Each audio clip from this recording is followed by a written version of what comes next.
చక్కగా చల్లటి వాతావరణం, ప్రశాంతంగా ఉండి మీడియా కవరేజ్ వస్తుంది. యూట్యూబ్‌లోనో, ఫేస్‌బుక్‌లోనో ఏదో ఒక చోట మన పేరు వస్తుంది, మన ఫేస్ వస్తుంది.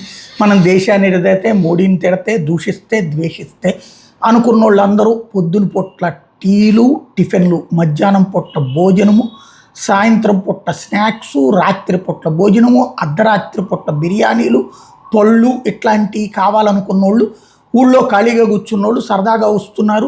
అక్కడ హంగర్ స్ట్రైక్లో సపోర్ట్ చేస్తున్నారు. తీరా చూస్తే మళ్ళీ ఆ తర్వాత ఎవరు ఉండరు. 1000-1500 మంది, ఇందులో 300-400 మంది యూట్యూబర్లు, ఇన్ఫ్లుయెన్సర్లు, ఇంకొక 300-400 మంది వివిధ పార్టీల అనుబంధ విద్యార్థి సంఘాల వాళ్ళు ఉంటున్నారు. దాన్నే గొప్పగా ఉందని చెప్పుకుంటున్నటువంటి పరిస్థితి కాక్రోచ్ పార్టీ. తీరా చూస్తే ఢిల్లీలో ఇవాళ కుండపోత వర్షం వస్తే పరిస్థితి ఏంటయ్యా అంటే, పాప ఆయనేమో ఆ వాంగ్చుక్కు నిరాదీక్ష చేస్తూనే ఉన్నాడు. ఇదిగో చూడండి స్టేజీ, ఇదేదో కటింగ్ విజువల్స్ కాదు, కట్ విజువల్స్ కాదు. చూడండి ఇప్పుడు ఆ స్టేజీ మీద వాంగ్చుక్కు, అబ్జిక్ దుబ్కే, ఇదిగో వర్షంలో మొత్తం మీద ఈడ్చిపెడిదంతే 50 మంది లేరు అక్కడ, ఎవడూ లేడు అక్కడ. మళ్ళీ వర్షం తగ్గిన తర్వాత టిఫిన్లో, టీలో, భోజనాలు పెట్టినప్పుడు వస్తుంటారు.